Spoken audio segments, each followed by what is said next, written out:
The air hung thick and hot, a suffocating blanket woven from sweat, fear and despair.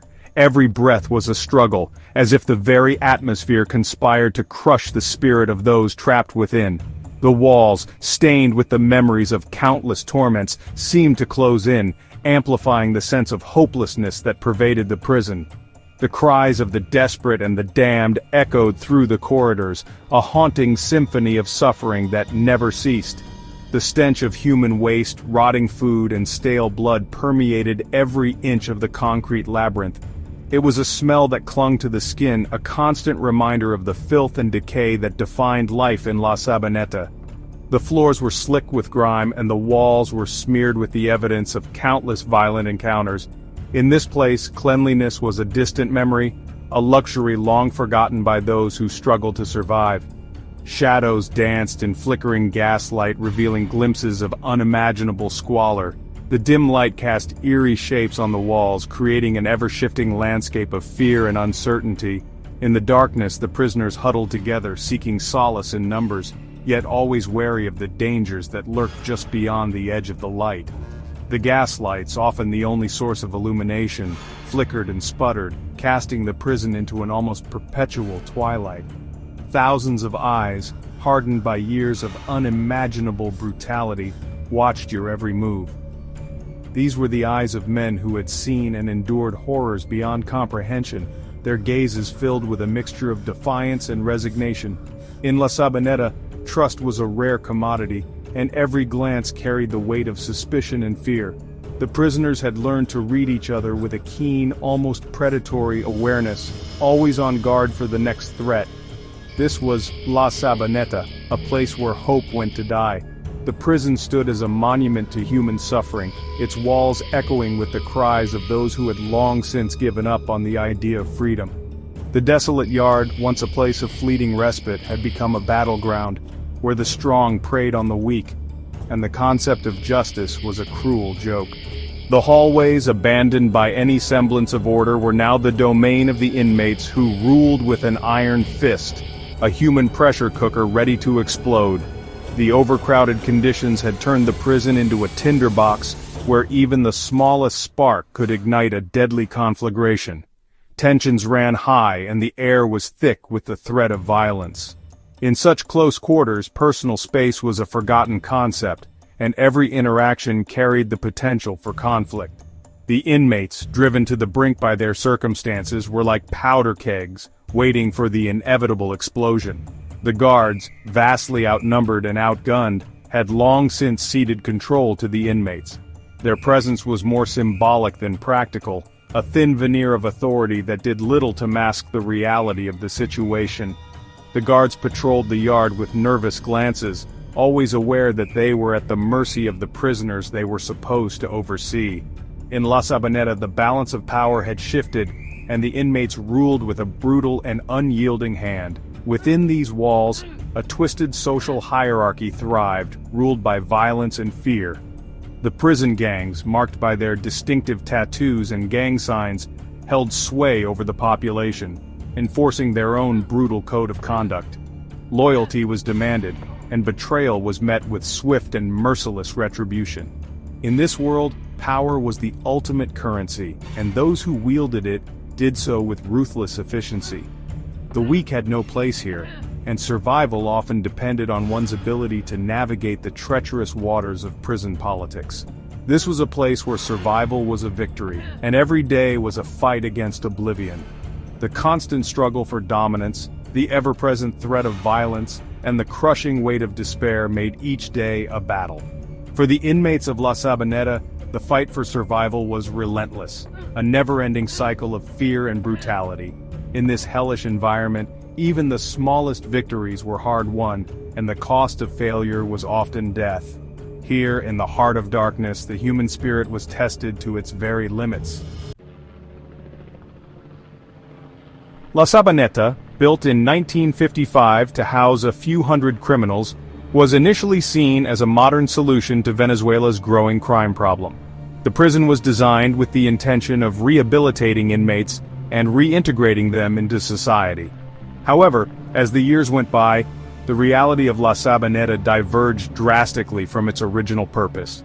By the late 20th century, La Sabaneta had become a monstrous symbol of Venezuela's descent into chaos. The prison's infrastructure crumbled under the weight of neglect, and the once promising institution turned into a nightmarish hellscape. The walls that were meant to protect society from criminals now imprisoned the very essence of human suffering.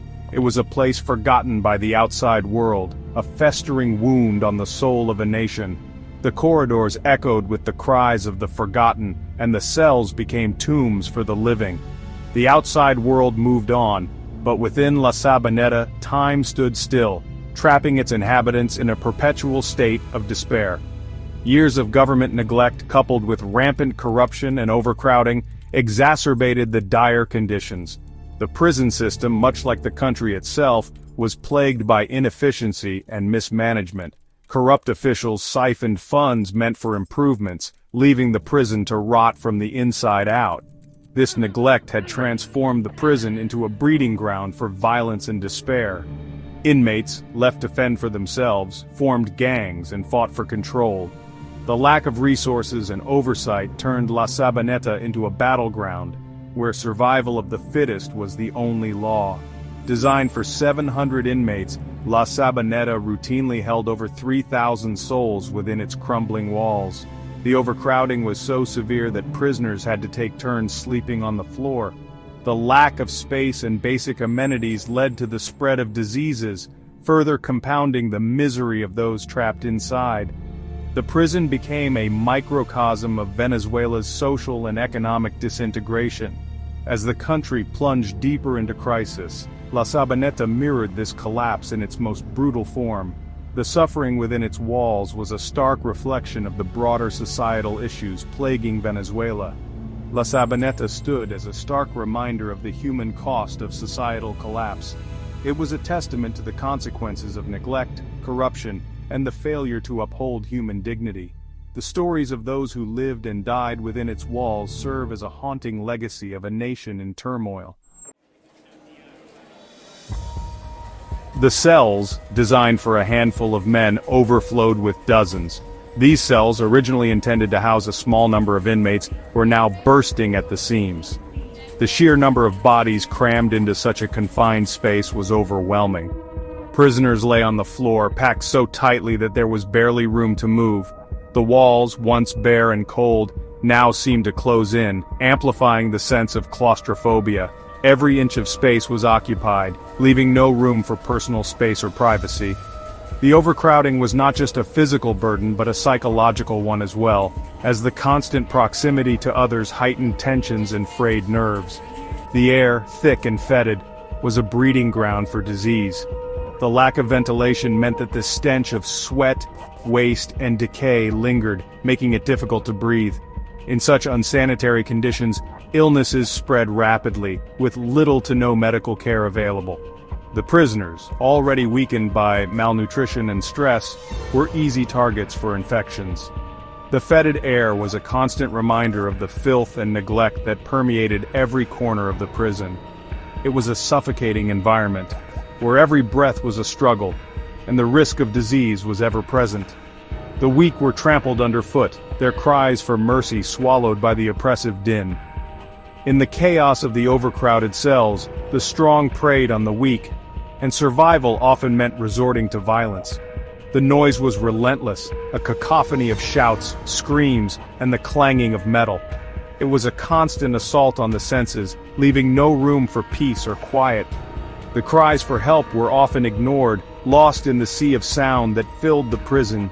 The oppressive noise was a constant reminder of the brutality and desperation that defined life in La Sabaneta.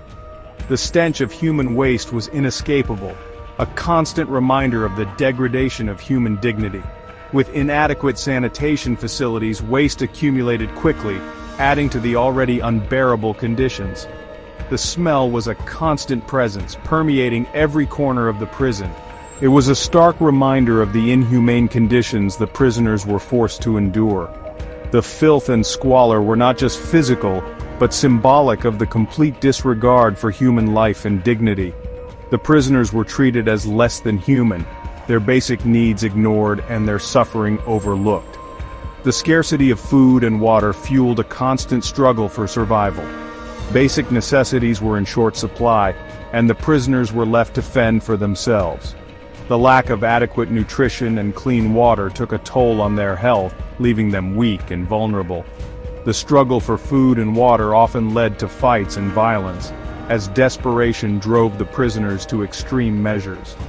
The scarcity of resources created an environment of constant tension and conflict, where every meal was a battle and survival was never guaranteed. Hunger gnawed at empty stomachs, turning man against man in a desperate fight for scraps. The lack of food was a constant source of suffering, and the prisoners were often left to scavenge for whatever they could find.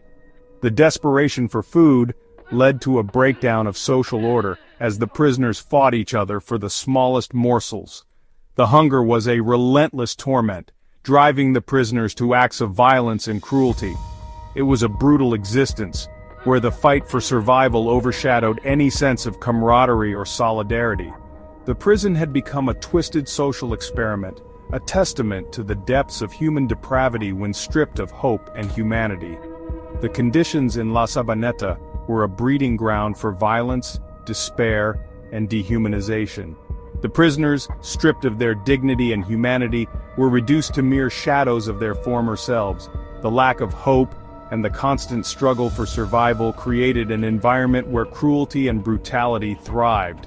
It was a place where the worst aspects of human nature were brought to the forefront, and the true cost of neglect and inhumanity was laid bare for all to see. Within La Sabaneta's brutal ecosystem, a perverse order emerged.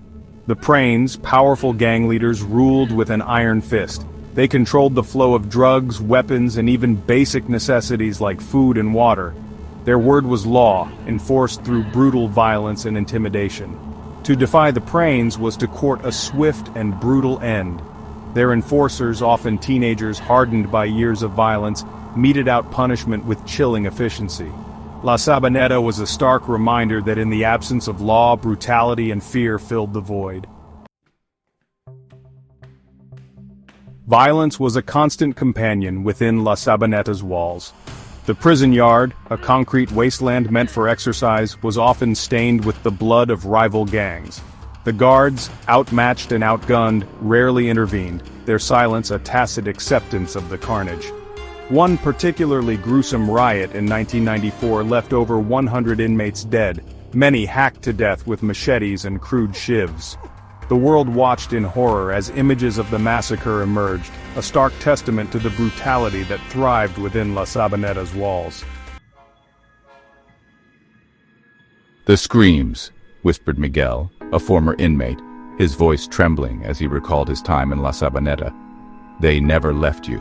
The screams of the tortured, the dying, the forgotten. They echoed in your dreams, a constant reminder of where you were, of what you could become." Miguel's words painted a chilling picture of life inside the prison. His story, like countless others, served as a grim testament to the human cost of La Sabaneta's existence. The horrors of La Sabaneta were not simply the result of individual acts of cruelty, they were the product of a system rotten to its core. Decades of government neglect had created a breeding ground for despair and violence. Corruption flourished, allowing weapons and drugs to flow freely through the prison gates. The guards, poorly paid and often corrupt, turned a blind eye to the suffering within. La Sabaneta was a stark reminder that when society fails to protect its most vulnerable, the consequences can be catastrophic. The horrors of La Sabaneta extended beyond its razor-wire fences. The families of inmates lived in a constant state of dread, haunted by the knowledge that their loved ones were trapped in a living hell. They clung to hope, even as the stories of violence and despair filtered out from behind the prison walls. For many, La Sabaneta was not just a prison, it was a black hole that swallowed their loved ones whole. In 2013, after years of international condemnation, Venezuelan authorities finally closed La Sabaneta. The remaining inmates were transferred to other facilities, leaving behind a chilling silence that spoke volumes. But the legacy of La Sabaneta lived on, a stain on the conscience of a nation. The stories of those who lived and died within its walls served as a chilling reminder of the human capacity for both cruelty and resilience. La Sabaneta stands as a monument to human failure. It is a stark reminder of what can happen when society turns its back on its most vulnerable, when justice is corrupted, and when hope is extinguished. The echoes of its violence continue to reverberate, a cautionary tale etched in blood and suffering. Though the gates of La Sabaneta are now closed, the scars it left on the soul of Venezuela, and indeed on the conscience of humanity, remain.